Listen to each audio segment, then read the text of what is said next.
Canada is huge, but we are not dense. For example, we had 3 days where I think we went through like 6 towns, and that's probably over a 900 kilometer section almost of road. Like, if you went 900 kilometers in Europe, you've gone through 8 different countries.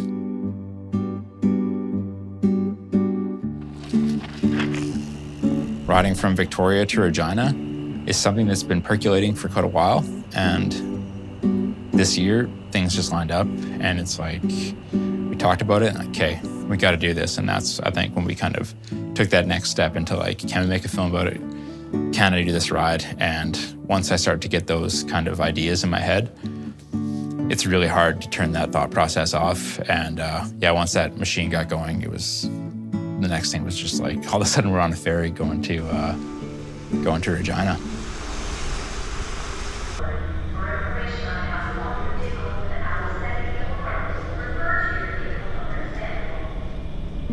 So the route is 2,400 kilometers, plenty of elevation, mostly in the first half, between Victoria, BC, where I live now, to Rergina, Saskatchewan, where I grew up.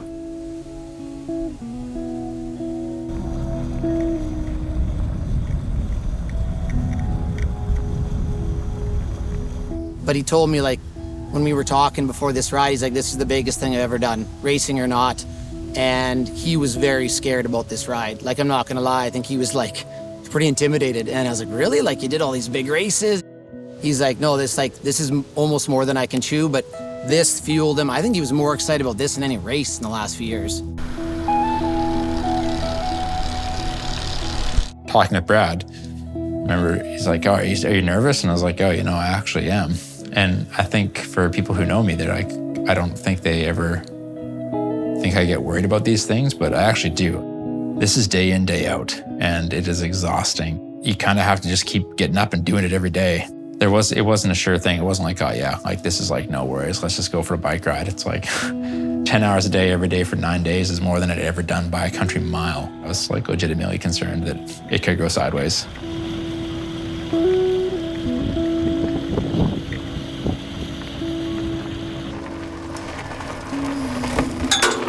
So I called my dad. I go, so the big ride I have planned for August is actually, I'm going from Victoria to Regina. And he just goes, oh, okay. I got a pretty big bike ride planned. That's on the 13th? Yeah. Okay. So I'm gonna ride 2,400K in 9 days. All on a circle around Victoria or where? Nope.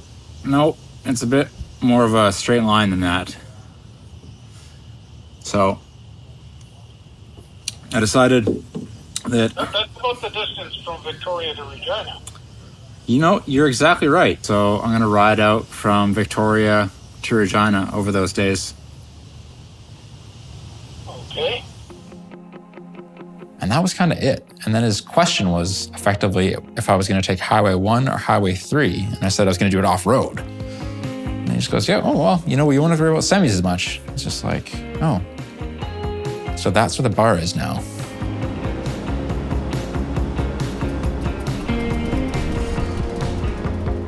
I grew up in Rergina, Saskatchewan. It's not exactly a place synonymous with like world-class cyclists or endurance athletes in general. And it wasn't so much that I didn't think I was good enough. It's like I had people telling me I should just stop. But he found cycling because you could just put in the work and it paid off. And yeah, earlier on, he would just get his butt kicked. Every race he was coming in last, but he kept showing up. Stubborn, but if he had a goal, he would sort of set it to that, and that was kind of where it was. School wasn't his thing, but he would rather, I guess, ride his bike. I remember to get him focusing on school one time, I took his bike away and told him I sold it.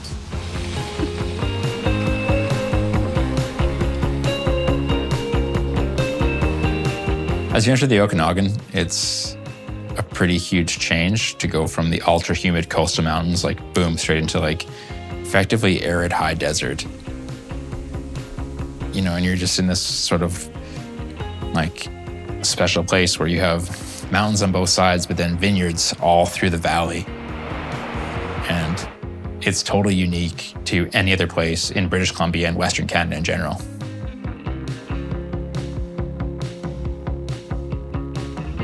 I think he's got something to prove. Like growing up, you know, people get picked on or don't have as much self-esteem, and this was a way to kind of prove himself and show that he has something to offer.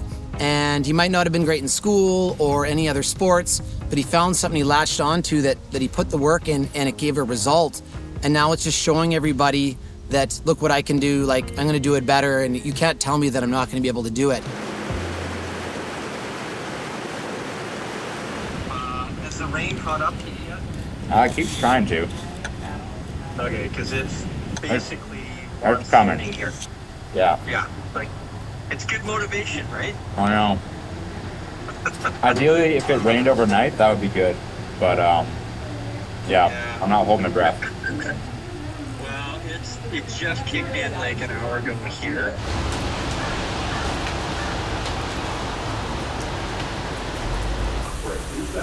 Your traveling time will be approximately 35 minutes. Your attention please for an important safety announcement. For your information, our crews are Transport Canada approved and certified. Well, I didn't have like a physical talent, and I don't think my numbers, even to this day, if people looked at them, they would never think they were that special, especially to begin with. I had, I think, grit, spite, and just dogged determination to prove everyone wrong. When you apply that in the right way, I think it can be a pretty effective formula. I think my career, especially the first half of it, was a reflection of that. It wasn't necessarily talent, but it was work ethic and grit that got me into a situation where I was getting paid to ride a bike, which no one, when I was growing up, ever did. I never knew a pro bike racer.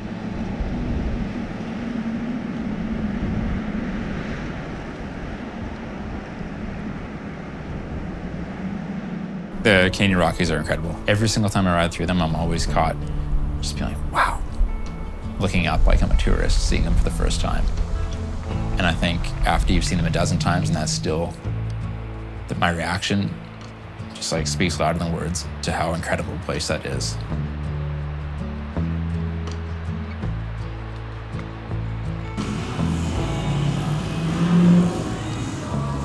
I think part of riding back to Saskatchewan is to, meaningful way, close the loop, but kind of, I think to ride the entire western half of the country is its own challenge. The fact that I'm from the prairies and live in the mountains and was able to connect them by bike, doing something that I love to do, is pretty unique and special.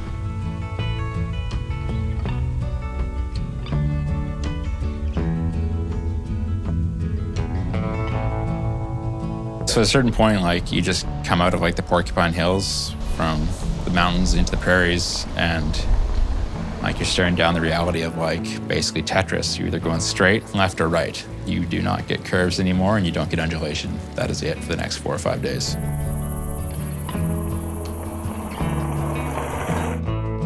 Canada is not Europe. Like in Europe, you would never go 100 kilometers in one direction and not go through civilization of some kind. You go through a small town or a village like this, but I remember when I'd routed initially, it would just have me going west on one road for 100 kilometers. Like I had to add in turns just for variety. So Saskatchewan's license plate says Land of the Living Skies.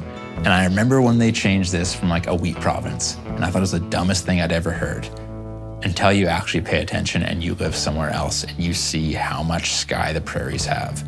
And you get these huge sunrises and these incredible sunsets that you do not get on the coast.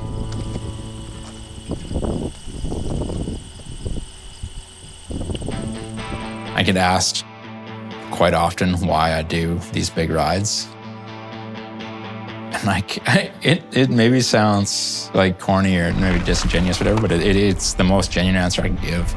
Like, I just love riding my bike. Like, I love it. I love the highs when it's like, you know, you get the perfect weather on the perfect day and your bike, like you just feel part of the bike and you're flowing and it's amazing. But like, I also love when it's just shitty and hard and like you're suffering and it's like you're not having a great day, because I think it's important to do hard things, and some of the hard days I had on the bike are like the hardest experience I've had to deal with. Like you're just trying to figure out how you're gonna get through that day, get through that moment.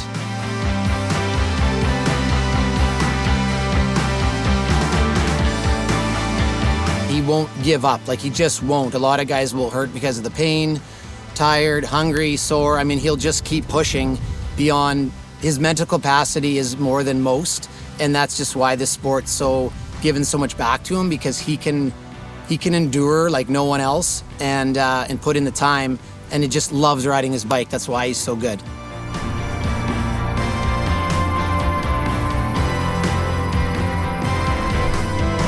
I don't see him stopping. Like my folks keep saying, oh, you know, Rob's, you know, what's he gonna do now? It's like, well, he's had an amazing career, loved what he's doing, riding his bike for a living. Who gets to do that? You know, I wish I was doing that right now. And most people do that love the sport, but he's gonna do it whether it pays or not because he just loves the bike.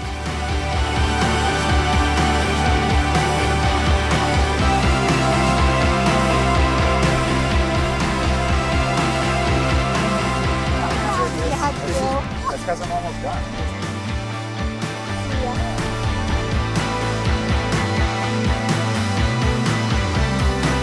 There's nothing better than riding roads you've never ridden before, riding trails you've never ridden before. And that satisfies just this like insatiable hunger for adventure that I've had for a long time, and I don't see it going away anytime soon. And the bike is how I satisfy that.